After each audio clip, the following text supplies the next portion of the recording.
Hey everybody, welcome back to On the Road to Dr. Effin. I'm Javeda Bay, aka soon to be Dr. Effin, and I know I probably had you worried. You were like, Javeda, you kind of haven't posted anything like near the end of your first year. What happened? Are you still in a PhD program? Like, are you okay? Yes, I am okay, and I am still in a PhD program. I did follow off on the whole like actually creating content about my journey, because that first year really took me for a ride. It was a whirlwind. It was a lot of things that I was not expecting. Especially seeing how I was so used to always being like the like top tier student. Like I've just been a really good student all my life. So like why would a PhD be any different? It is. And so that first year really was a lot more than I expected or knew to expect. But that's okay because now I know and I'm going to change things and do better for my second year. But in this like break period of summer, because I didn't have any classes this summer, which is like very new for me and I loved it. Like I had the summer to myself. Um but yeah, so in this break period, a lot of things have changed. One, I was diagnosed with ADHD, which also explains like why so many things were harder for me than I remember them being when I was in like school way back when. So there's that. Also, I have switched to being part-time. And this was a roller coaster of an experience. It was not my first choice option. Like I did not want to do it. One, because it adds time to this whole experience of getting a PhD. So instead of me being done by 2025 like I had planned, I'm gonna be there a little longer. So like that was already just like, oh my gosh, I don't want to stay in school longer. I want to like make it through and do my thing. But the way our education system is set up, like I obviously am not in a fully funded program. So I pay for school. And by I pay for school, I mean I take out loans to pay for school. But getting like excess or additional loans through the federal government is based off of your credit. And I am 28 years old and I'm gonna admit it, my credit's not the best thing. I'm not like it's just not.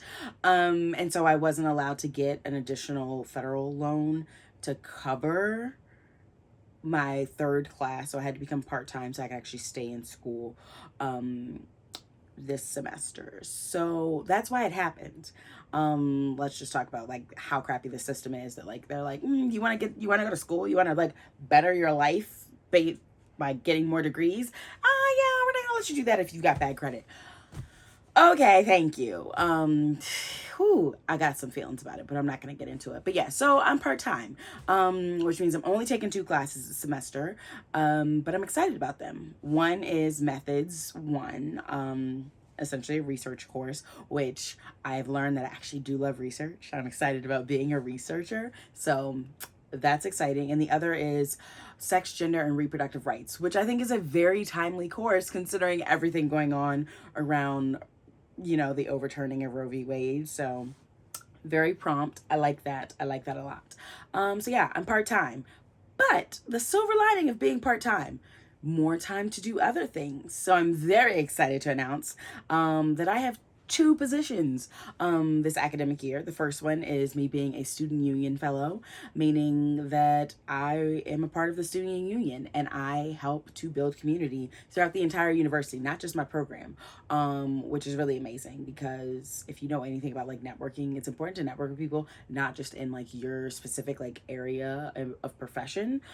So I'm excited because I'm connecting with people in other like majors and degree programs, which is always really good. So that's one, but the second one really it had me screaming. Like when I got the email, I literally screamed so loud that I stunned the dogs and they were kind of like, "Oh my god, what's happening?" But I got a TA position. And you're probably like, "Jermaine, why is that? It's not that big a deal. Like most PhD people do TAs." Yes. In most PhD programs, TAing is like very common, but because my program is not like typical programs, like it's not funded, it's very small. There's not a lot of TA opportunities. And because there's not a lot, that means it's super competitive. Like a lot of people want them. And so getting it was like really exciting, but it's really exciting because I for sure want to go into teaching in academia. Like that's my goal. That's what I want to do. And like, even with the master's, I should be able to do it. Like I have a degree that should allow me to teach college courses, but higher education, It's a scam. And even with the degree they tell you to get, I still cannot get teaching positions because I don't have a PhD yet or experience grading. That's literally one of the reasons that I was told I can't have a teaching position, is because I don't have experience grading. But guess what? Being a TA gives me experience grading, which means I have better chances of actually getting a teaching position like sooner rather than later, meaning like before my PhD is actually done, I may be actually able to teach college courses around human sexuality and related topics. So yeah, I'm pumped about being a TA. Also, I'm TAing with a professor that I've had previously, and they were amazing. I literally was just like, I was super nervous taking the class. It was essentially like what you would consider like anatomy class, but for sexuality. So it really just focused on like the function of the body in terms of sexually related things. And so I was like, oh my goodness, anatomy, the body, I don't want to have to learn like the nervous system. I was so nervous, like dreaded taking that class. Took it with that professor, walked out, and I was so confident. I felt so good after that class. So the moral of the story is I get to actually like work with and learn from even more someone that has already like had a very positive impact on my educational experience. So we love it. But yeah, those are all the major updates. But yeah, as per usual, going into this next year, I have goals because I'm a goal setter. I can't not set goals. So I'm going to share them with you because if you want to hold me accountable, feel free to. I would love that.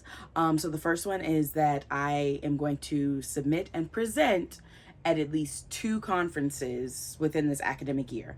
So if you follow me on social media or like followed along for my first year's journey, then you probably know that I was accepted to present at 2 different conferences. I did present at one of them, but I didn't present at the second because it was supposed to be it was in Iceland.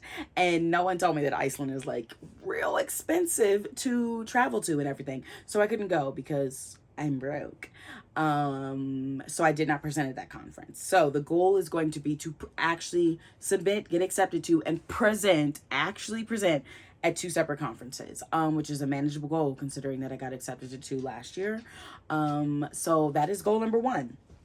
Goal number 2 is going to write 3 draft papers, and drafts meaning like they're not ready to be submitted, but like the bulk of the work is done.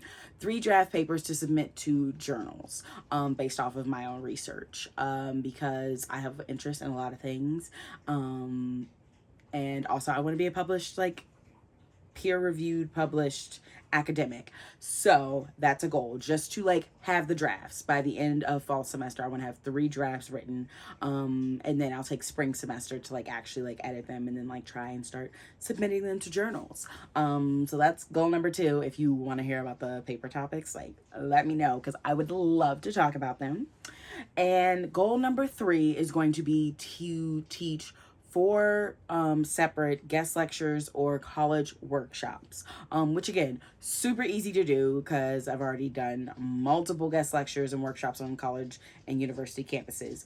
But I want to do at least 4 this year, to continue growing my CV so that way people will actually hire me as a professor, but also because I love doing it and you're supposed to do what you love.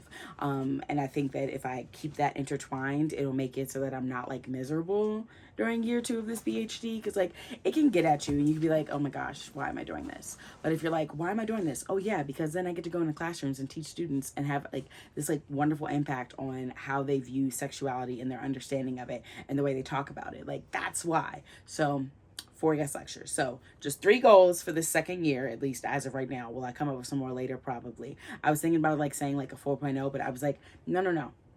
That's a bad idea. Because every time I do that to myself, I'm like, I'm going to get a 4.0. I don't. And then I beat myself up. So we're not going to have that goal. Just those 3. Feel free to hold me accountable. Check in with me. I'll keep you updated through all of the videos all this academic year. But yeah, year 2, it starts tomorrow.